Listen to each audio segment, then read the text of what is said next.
This episode of the e-commerce playbook is brought to you by ShipBob. ShipBob is the #1 e-commerce fulfillment solution trusted by thousands of brands to deliver the fast and affordable shipping your customers expect. You can either outsource fulfillment or leverage ShipBob's technology in your own warehouse to streamline operations, get back time to grow your business, and reduce fulfillment costs by up to 30%. Get started in any of ShipBob's 50-plus global warehouses to track 2-day shipping, direct integrations with all major platforms and sales channels, branded custom packaging, and more. Just go to www.shipbob.com/thread to sign up today and get $1,000 in free shipping credits and 90% off implementation.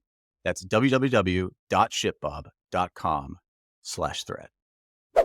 Welcome to the July edition of the State of the Industry podcast, brought to you by the team here at the DTC Index. Today, we are talking politics. And in fact, every member of the DTC Index is going to tell you who they're voting for and what their most controversial political opinion is. Actually, that's not at all what we're going to do. We are not going all in podcast on you guys. We are staying true to who we are. And we are actually trying to understand the impact of pending political spending on your business. That's what we're here to do for you in this issue of the DTC Index. As always, I'm joined by the geniuses that make up the consortium of data here at the DTC Index, and I'll let them all introduce themselves quickly. Jeremiah, start with you. I'm Jeremiah, founder and CEO of ecommerce. I'm voting for Sean Frank for president because it feels like that's what all D2C Twitter people aspire to, right? So give Sean a little something there. But that endorsement was bought and paid for. That was bought and paid for. Yeah. Sean gave me 10% of his Ridge stock in order to get you all to vote for him. So, but yeah, we're coming to this with data looking at survey results, but actually we've been diving deep for this episode, looking at what is different from this election cycle compared to the 2020 election cycle in terms of campaign financing and money being spent and some of the patterns that we saw from there. So I'm pretty excited to dive into that. We really don't have a ton of survey data that we'll talk through today in this context, but I'm really interested in the politics side of things. It's funny, actually, I'm not very politically oriented these days, but I started college as a political science major. So I used to be really into it, and it's always fun to just kind of dive in, and it's fun to look at it from a numbers standpoint, not necessarily an opinions and political allegiance standpoint. I am also a political science major. We might be more qualified to talk about this than our day-to-day jobs. We'll see. Yarden, who are you and what are you sharing with us today? Yeah, so I'm the co-founder CEO of Vero. So basically, we provide digital marketing and revenue benchmarks and market trends to e-commerce and SaaS brands. So we got 7,000 businesses on Veros. It's a first-party data co-op. And yeah, leveraging a lot of that data, also a lot of historical data. So, we looked at 2019 versus 2020 to analyze past elections. This also the normal, how did July trend? And Steve, how about you? I'm Steve Recook, Director of Data at Common Thread Collective. I build a lot of the models that we have here at Common Thread Collective, and I stare at a lot of the data and kind of try to make sense of it, or at least stare at it until it blinks, including some of the survey data from ecommerce that we get for the DTCCI and calculating the consumer confidence index for direct to consumer. And then there's a lot of insights I'll pull from that and some of this analysis. So what's always interesting about this show is we're sitting here on August 9th, coming off of a very volatile week in the stock market, but we're going to have to save that for next edition because we're here to talk primarily about July. Also, we try to take a little bit of every edition and answer a future question as well. In the past, we talked about pending upcoming performance related to Mother's Day or Father's Day, or looked out at the impact of the Super Bowl in various ways. And so today we're trying to answer a question that's coming up a lot as we eke ever closer to a big moment here in the United States, which is the presidential election. And we really wanted to take a look back at the data sets that we have and see what really did happen to Facebook CPMs as well as performance across the consumer landscape during the presidential election in 2020. And what can we then potentially anticipate impacting our businesses as we head into the presidential election this year? Then we also went spiraling down some rabbit holes to understand how the candidates are presently spending and how the money is flowing this year in comparison to 2020. So we're excited to dive into that as well. But why don't we start by taking a quick glance back at July? So Yarden, can you give us an initial look at how was e-commerce performance in the month of July? Yeah, sure. So starting from a revenue perspective, revenue, you know, in June was slower than in May, and then in July there was a little bit of a bump back, but we are seeing slower revenue growth than we've been accustomed to up until May of this year. So we're at about 25% year-over-year growth on seven-figure brands and 13% year-over-year growth on 8 and 9 figure brands. So brands are still growing, they're still doing well, but we're seeing a little bit of a deceleration here, and hoping that trend doesn't continue. And on the ad platform side, what's interesting is we saw the first negative ROAS month year over year that we've seen in a while for Meta. So spend was up 7%, but CPMs were up almost 20%, and ROAS was down 10% year over year, where we've been used to seeing either flat or up a bit ROAS throughout 2024.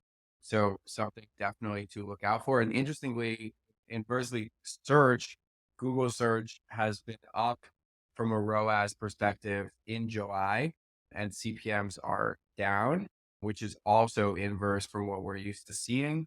And TikTok, same as we've seen, nearly a 30% drop in spend. ROAS is, up and down. This month it's flat, and CPMs are up 35%. So, Yarden, it seems that we are in, Steve, I'm going to borrow a phrase of yours, some of the dog days of summer here. And that what generally happens as it relates to the months of July and August in particular is that you get past Father's Day, you get past Memorial Day, and all of a sudden you enter into this period where there's no obvious cultural imperatives for purchase.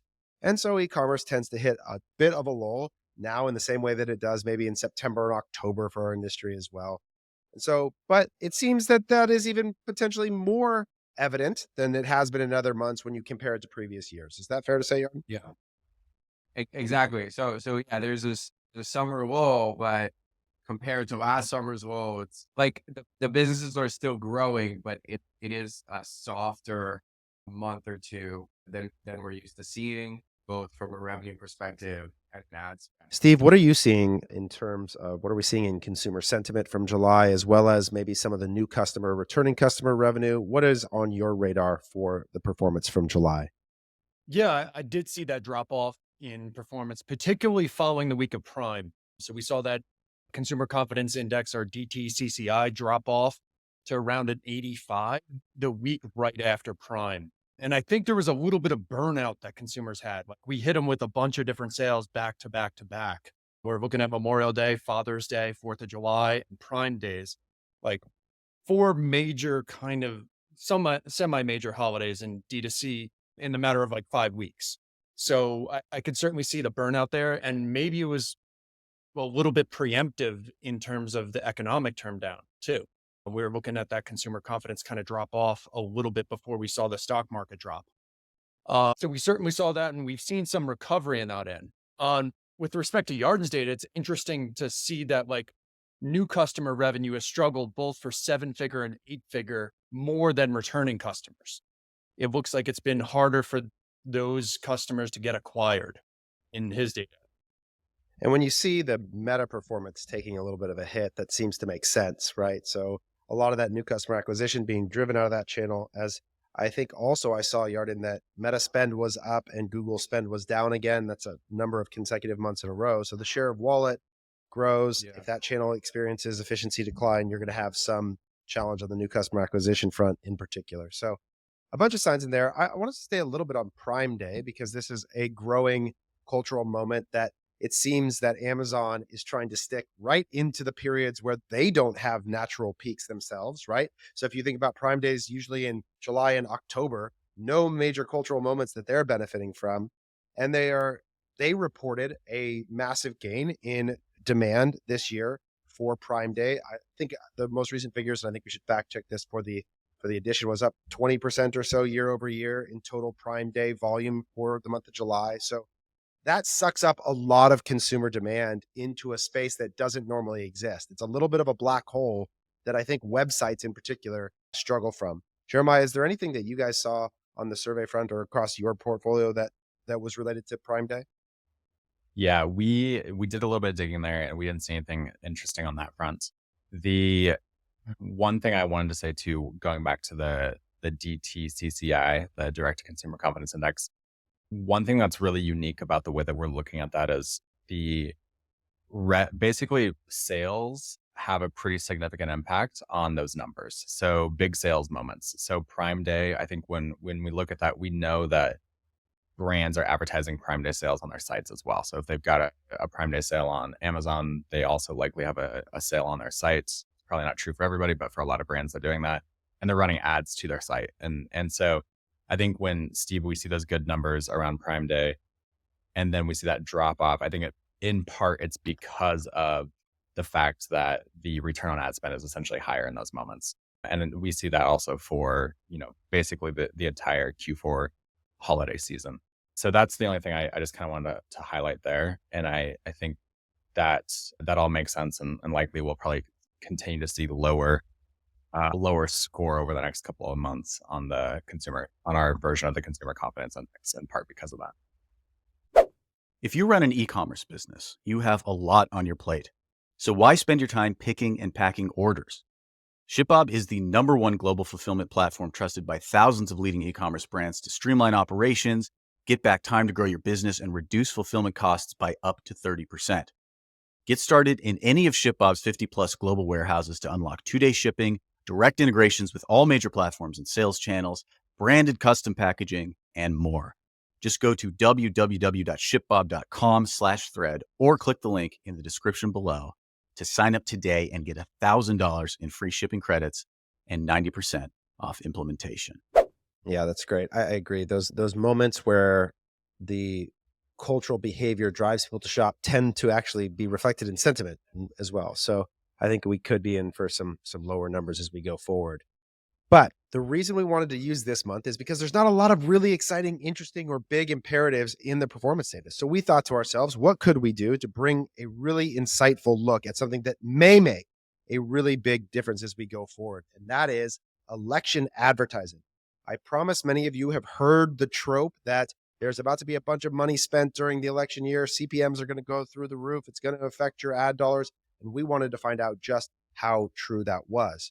So we went back and looked at a number of different things. So we want to start with going back to Yarden here and understanding what happened as it related to the price of advertising, in particular in 2024 relative to the other years in the peak months of October and November that are upcoming. And to illustrate just how much of the amount of money that is going to be spent on advertising is spent in the last 90 days before the election, here's some fun data for you. In 2020, 52% of all presidential ad dollars were spent in the 90 days before the election. In 2016, 43% of the money was. In 2012, 60% of all of the advertising budget was spent in the 90 days before the election. And we have even reason to believe that it might even be higher this year. There are already pre-booked ad buys from the Democrats of $170 million in future ad reservations, and Republicans have 101 already pre-reserved, but they're also both sitting on more cash than they ever have been at this point. So there is a lot of potential dollars waiting to be spent. But Yarden, how has that impacted us historically? Yeah, so we went back and looked at actual performance data on Meta and Google in the month leading up to the election of 2020 and how that compared to the year before. And there was actually a big impact that political season had. So we first look at Meta. So 2020 from a CPM perspective and a cost per purchase perspective was a very efficient year. It was lower cost than 2019. So if you look at CPMs in July of 2020, it was down 20% year over year. And then as we lead up to the election, it actually flips that by November, it was up 15%. So there is a massive swing from being very positive CPM to having a lot of cost increases. And similar story on the cost per purchase perspective. It was much more efficient before. And then as you go into the election, obviously comparing to 2019, which is a non-election year, it became more expensive. And if you look at Google, that swing instead of from down 20% to 13% of Meta, down 12% to up 3% on Google, but very, very similar shapes in the lines and trends. I gotta say, I was pretty surprised by this data. Yeah, about 45% of advertisers had experienced a CPM increase of over 10% year over year in October and November of 2020. I was pretty surprised by this data because when we saw, the whole Temu and Shane spending trends earlier this year, we didn't see anything really crazy in terms of how that impacted performance, how that impacted fashion brands, cost, and so forth. But here we actually did, and there were these big changes. I'll say that aside from what happened in 2020, I do think that the way Meta works is different now than it was in 2020. Meta knows how to handle, they've scaled a ton on the ad revenue side since 2020. They rolled out Advantage Plus and many new ad formats. Things became a lot more automated. Advertisers continued to shift to doing broad campaigns, just putting in a creative, letting Meta distribute it. And that makes Meta more efficient to handle these big scale impacts. So hoping that it's not going to have as big of an increase as it did in 2020, but we can expect, some real changes here in October and November, even September. So one of the things, well, actually, let's just jump over to you to add some additional context related to how those changes in CPM affected performance. And then Jeremiah, I want to come to you to talk a little bit about how this year might be different from some of the research you've done on presidential spending and campaign spending generally. So Steve, how did those CPMs affect performance in our data set across those time periods? Yeah, we definitely saw that jump in CPM as well. I think when I'm looking at the particular weeks, it's like the 2 weeks prior, the week prior and the week including the election saw like it jumped from being earlier in Q4 of 2020 being slightly down in CPM cost to up 21% the 2 weeks prior. And then the week of, you're looking at up 27% in our data set. And what that really causes even more so is I think there was a distraction too from purchasing as well. So it's not just like CPMs increase, but people are thinking about other things, all the different aspects of their election, whether it's presidential or local or state. So in that, AMR dropped during election week 46%, like a massive drop off in the acquisition marketing efficiency ratio. So yes, CPMs were higher that week, but even more so, people weren't converting as much. The spend. It seems like that the price of inventory may not even be the core driver as much as the attention and energy soaked up by the election itself in that week versus it's purely a relationship between CPMs go up and performance goes down. We know that's not historically the case on Meta, but it seems that may be an even deeper part of the story to think about than just the price of the ad inventory or the competition. Yeah, absolutely. There's a good amount of distraction, and we even saw like the new customer revenue drop off that week, despite despite brands putting money into that time. Well, to your point, Taylor, a lot of times the CPM spikes because of a buying experience, right? This is like a very unique, whatever that word is, phenomenon that like there's actually a massive increase in scale of spend, but that's not towards getting someone to buy, it's towards getting someone to vote. So, it doesn't lead to those conversions. Yeah, absolutely. It's dollars into the ecosystem and no measurable dollars out. It's just an action that we're trying to drive in this context. So yeah, and I'll go ahead and dive in a little bit on some of what we're seeing. So one of the things that's really interesting is the 2020 election cycle is just different from the 2024. And there's a couple of factors here, right? Like one of them is COVID was obviously a big thing in the 2020 election cycle. And to be clear, there's not any specific research we're looking at here with 2020 COVID and 2024 to see what that difference is. But just as a note, there's a difference there.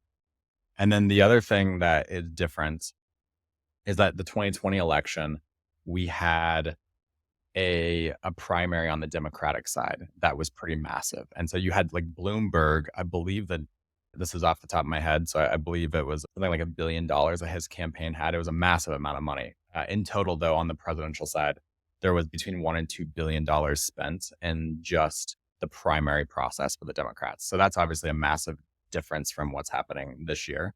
Just to layer on too, generally speaking, I'm looking at some data right now from Ad Impact. If you guys look at this, that the non-incumbent party generally spends an immense amount of money in the primary election. So in 2020, the Democrats on the non-incumbent side in that year, there was a primary, spent $400 million in February alone on advertising that just didn't exist this year. So that is a big change. Yeah, and actually, I think Taylor. So I'll touch on this. I think it's exactly that same data source that I was looking at. That was talking about total year-to-date spend in 2024 versus 2020.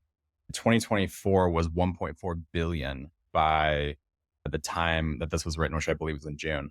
And then 2020 was 1.4 billion. 2024 was 716 million. There's already a $700 million through the first half of this year compared to 2020. So essentially, there's been a lot less political spending up to this point. You also have the Harris campaign is announcing over $1 billion raised, and that includes Biden's funds that were transferred over, which is the most that's ever been raised by any campaign at this point in a process. And if you look at the cash on hand, both the Trump campaign and the Biden campaign are over $300 million cash on hand as of the end of July. If you compare that to 2020, those numbers were, make sure I don't misspeak on this. It was 121 million, I believe, for the Trump campaign and 99 million for the Biden campaign. I actually don't have this written in the spot, but it was much smaller. In total, it's 3.2 times as much cash on hand right now than there was in the 2020 election cycle.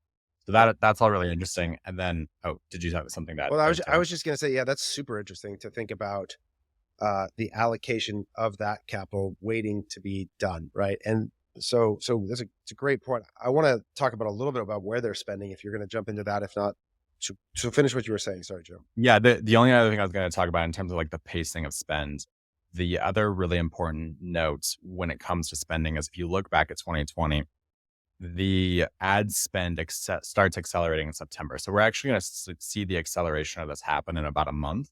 And so if you look at 2020, when it came to the spending of the dollars, the Biden campaign spent this is according to Reuters data. So it shows that they spent $285 million in September, which is compared to $360 million for the entire general election cycle up to that point. So they spent almost as much just in September as they'd spent up to that point.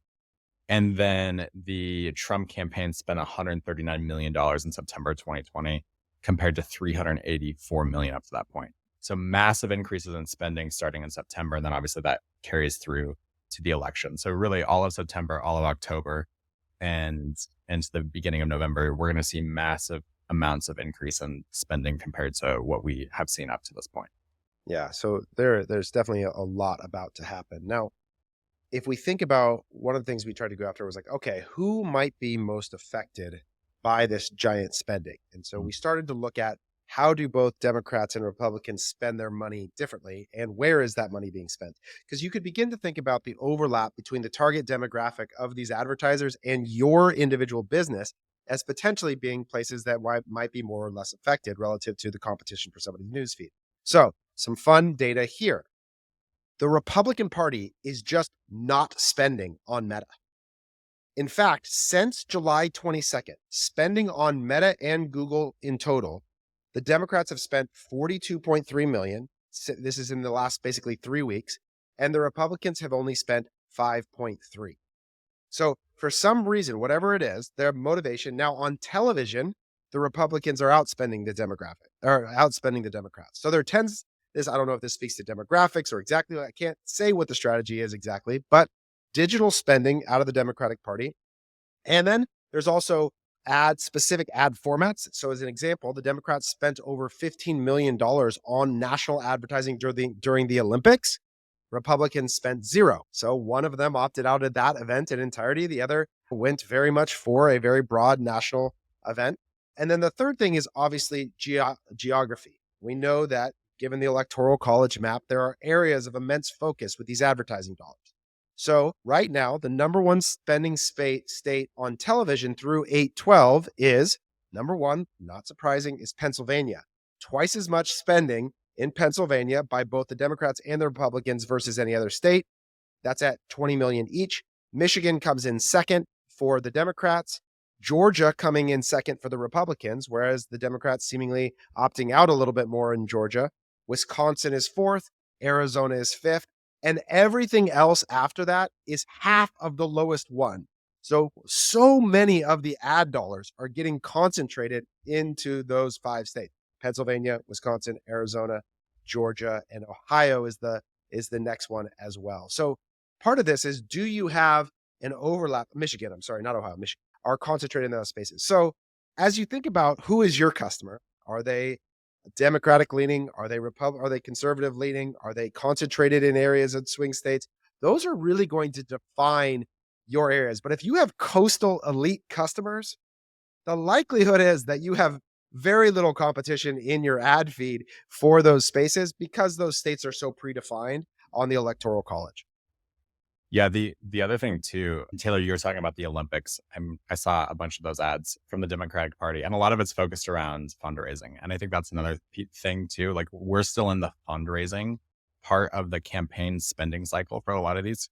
And some of the data that we see here shows that the vast majority of ad spend up to this point has actually been about raising more funds. And so I think that's something that has an impact here too. So we're going to see, it's probably like what I'm seeing in Colorado, in a state that's going to go blue.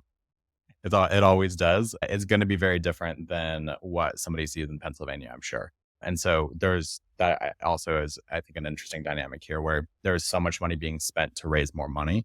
And that's been the majority of the ad spend up to this point. And in particular, that's true on Meta, where I'm looking right now. And if you look at, the source here is the Wesleyan Media Project, and they break spending into 2 categories: persuasion, where they're trying to persuade you to your vote, and fundraising. And 100% of the money that Trump has spent on Meta is fundraising. So it's interesting to think about that as conversion optimized Meta advertising versus the Democratic Party. This is this is through May. So this was Biden, was sort of 50-50 fundraising and persuasion. So interesting use of tactics as well in terms of how they're using each channel. Taylor, I think you'd be the most up to answer this, but something I was curious about as you're talking, as we were reading over the reports, is this political spending on Meta, let's say, is very different than the spending that we know in e-com world, right? Because it's actually like, hey, like how are they going to do it? Because I'd imagine that if you just put in creatives, like as an e-com advertiser would, it would just, like, Meta would just spend on the people that would vote for you because those people are the most attracted to it. So you actually, like, how are they scaling spend immediately without creative testing, and how are they getting to the people that they want? It's funny. I actually think that, like, as I analyze this, I still think this industry is like lagging substantially in their own behavioral patterns. Like, I'm looking right now of the money spent, and this was 2020, so yet to be determined. But let's see, 70, that's 79 between, let's see, 77, like about 84% of all of the advertising dollars went to television. Yeah. Like, that was going to be. Yeah. It's crazy how much of the ad dollars are still spent in television. Well, but that's the easiest. But to me, that actually, it makes sense in the sense that TV is the most, like, you can get probably the clearest, like, demographic and location and who's watching it. Like, you get a pretty clear view of, like, who's watching PBS in Michigan at 8 p.m., right? Yeah. What? You can determine there's a TV on in a house, but you don't have any idea if anybody's watching anything. I think what's interesting though is, so to go back to what you were saying, Yarden, about this idea of in Meta, creative basically drives who you're going to put, I think who's this going is the to ad. interact. And so I think if you look at the spending that data I was looking at, this is from the Wesleyan research here. So if you look at March 6th to May 19th, so kind of the beginning of the general election cycle, 49% of that spend was digital between both Democrats and Republicans, if you just aggregate all of it together. And I think the reason for that is because they're looking to raise more money, right? That money is being used to raise more money. And so Meta is actually a great place, and Google are a great place to put those dollars if your goal is to actually, you're trying to drive conversions. And then if you look at that compared to the 2020 numbers, so in 2020, I mean, Taylor, to your point, it's basically 80% of the dollars are going to TV in some capacity. The numbers that I'm looking at let me make sure I get the right source here. eMarketer is the source here. Their estimates show that basically all but 18% of the spend is going to go to TV this year. And so I think what we see basically is that Meta and Google are probably actually going to see a little bit of it. They're definitely going to be spending money there in September through November, but probably a lot of that spend is happening now or has already happened in terms of trying to drive more funding to then go to TV and push ads on TV. So I think that is a big piece of the behavior. That said, 18% of billions and billions of dollars spent on campaigns is still a lot of money that hasn't been spent yet, even if that's all it hits. But yeah, I think there's a lot of the money. The reason why the percentage is higher so far is because of the type of response that they're trying to get from those ads, which is more dollars raised.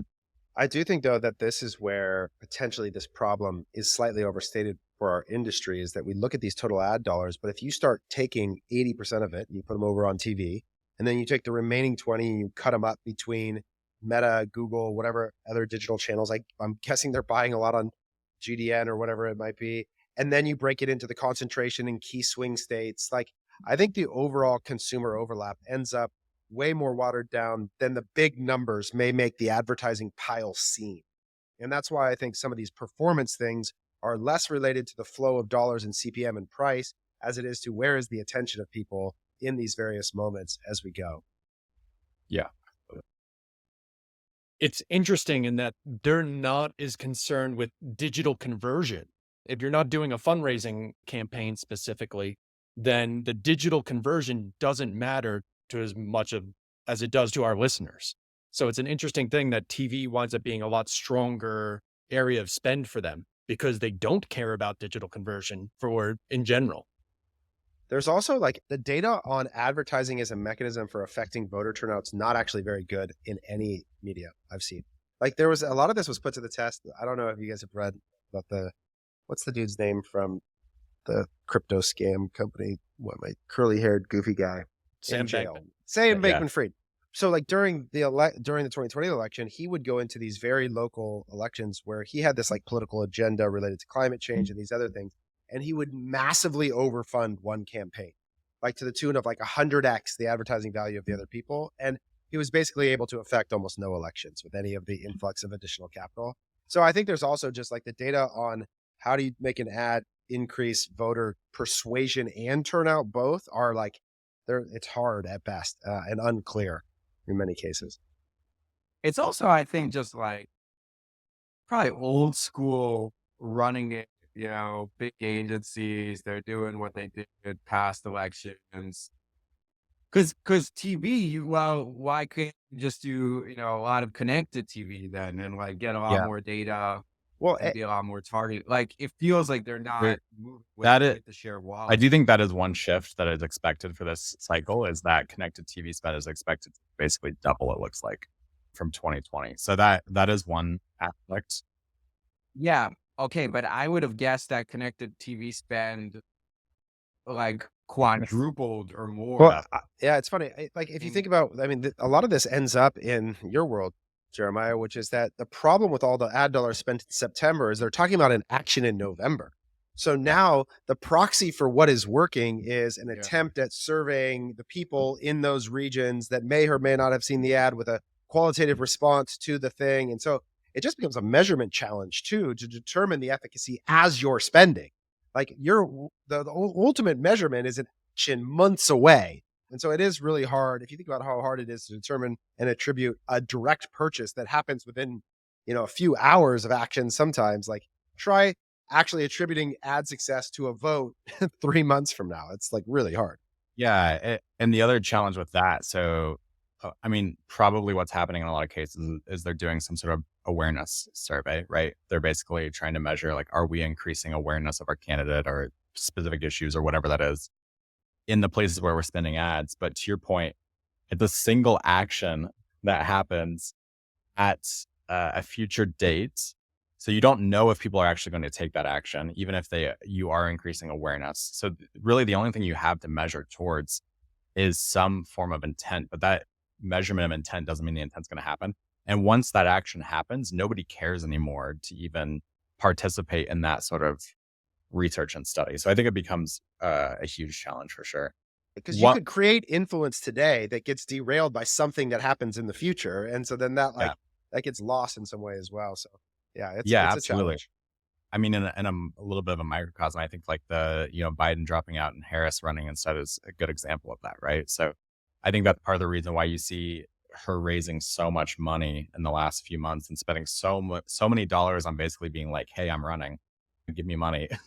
Because she's still trying to build awareness that she's even the candidate. And I mean, just had her VP nomination and all these kinds of things. So I think there's definitely a factor there. One thing I wanted to highlight too that's really interesting is just looking at 2020 dollars in terms of the spending and what it was spent on. So Open Secrets had an article from early 2021 where they pulled the campaign financing data and looked at the ad spend for the 2020 cycle. 8.7 billion was spent on congressional elections and 5.7 billion on presidential. So I do think that's an interesting factor too. When we're talking about presidential election, all that matters is those swing states, really, right? But in the congressional elections, that's not the case. So I do think that maybe what we were talking about a little bit earlier with that, it could potentially understate that those dollars being spent on the congressional side in certain states. And I don't know enough about each individual state's races to know which ones are going to be affected by that. But I do think that's something to be aware of too. In certain places, there's probably a massive amount of spend. Certain places that are not swing states, just in terms of trying to get a specific candidate to Congress. There was, I think it was the Georgia election last year. Or sorry, in 2020, let me see. Yeah, Georgia the Senate race, because they had the race and then the runoff when there was the so the race 510 million and then the runoff another 363 million. So if you're in Georgia, just that one race was almost $1 billion in spend. Which, I mean, you compare that to a presidential election, and that's actually a significant amount of dollars. I mean, that's something like, call it 15% of the total that was spent on the presidential election just for the state of Georgia's Senate. For sure. And that's where the concentration of impact here gets dispersed relative to your customer base in various ways. That is definitely worth trying to think through some of these insights. So in this edition, if you sign up this month, you're going to get all the usual July data around media performance, share of wallet, etc. from the month of July, as well as a lot of these charts, graphs, insights related to political spending and impact as you go forward, so that hopefully you can plan your Q4 and consider some of the elements that may help you make better decisions about how this reality here in the United States may impact you as a business. So as always, go now to the D2Cindex.com or just DTCindex.com, drop the, and use the code SUMMER50 to get $50 off your first edition. We have the library of all previous editions in there now as well, including last month's, which covered the entirety of the first half performance for you to understand if you've outperformed the market year to date. And little teaser, we're thinking about launching very soon a private subscriber-only call to review data live with you all. So to give you a direct Q&A, an opportunity to interact with us and ask specific questions about your business, about your industry, your sector. Yarden will be there with his Veros dashboard loaded up, ready to answer questions. Steve will have his consumer insights, and Jeremiah will have built you a survey right on the spot if you need it. So we're going to make it as hands-on as we can for the members of D2C Index. So please go check it out, D2Cindex.com. Gents, thank you all for coming by, and good luck at the polls. Yes.